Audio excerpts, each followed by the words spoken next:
I thank my friend and colleague, the chairwoman, and the ranking member for holding this hearing today, and I thank our law enforcement and first responders for being here today. Madam Chair, I'm concerned about continued endeavors to defund the police, and as it relates to today's topic, communications and the effectiveness thereof.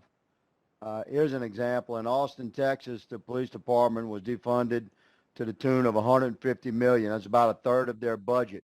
It's facing quite a crisis. In fact, the department is now reporting that they're not going to respond to many calls. They've advised the citizens of Austin to dial 311 for many complaints, including burglaries, suspicious vehicles and people, public disturbances. And let me clarify that from Austin's website, when you dial 311, your call is answered by a friendly and knowledgeable City of Austin ambassador.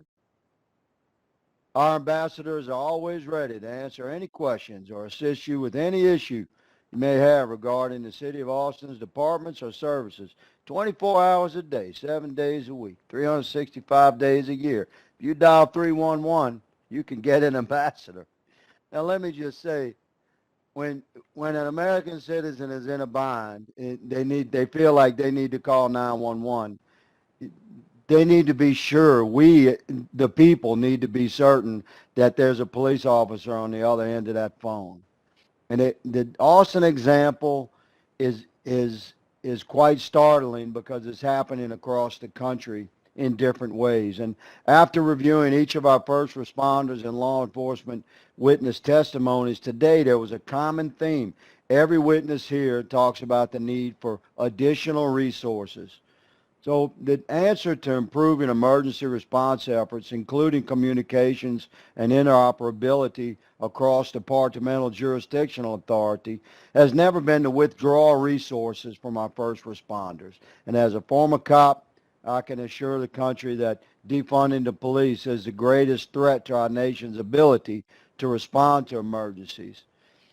Sheriff DeLoach, I'm going to ask you a question, and I'm going to call you Sheriff Gator DeLoach because that's the coolest name that has come through this committee in quite some time. According to a post-Katrina FCC report, more than 1,000 cell sites were knocked out, preventing millions of calls from going through. The report goes on to say a large number of transmission outages also had a huge impact on the ability of public safety systems to communicate. Your county is susceptible to hurricanes. I have firsthand experience in the challenges that first responders face, that cops face when dealing with the aftermath of a hurricane and communications. Could you please explain to the committee how hurricanes challenge your communications interoperability gap and how a county sheriff like yourself would respond to those challenges, and as that might relate to moves to defund the police? And I'll yield the balance of my time to you, Sheriff Gator, to answer that question for the country. Thank you, Representative Higgins. That's an excellent question. Yes, hurricanes are one of the biggest threats that face our communications infrastructure systems. In fact, that ties directly back into my testimony, so I'll dovetail off of some of that whenever we talk about a regional communication system and regional approaches.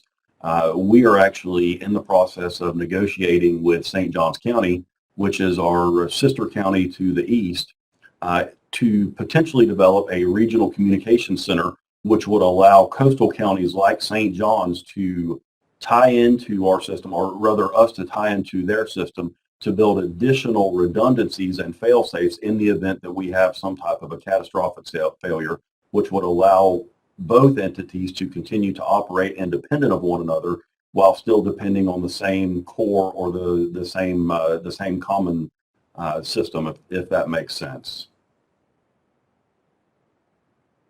Yes, Sheriff, that makes sense to me. And Madam Chair, I cannot see the clock. I don't know if I have time remaining. You have 25 seconds left. Thank you, Madam Chair, for the clarification. Sheriff, could you continue and comment, just talk to America about the challenge that, because there's some legitimate argument, you understand, and it's okay for Americans to have this debate, but would you just honestly respond from your perspective to the attempt to defund police across the country? The You know, gentleman's fortunately- time has expired, but the witness may answer the question.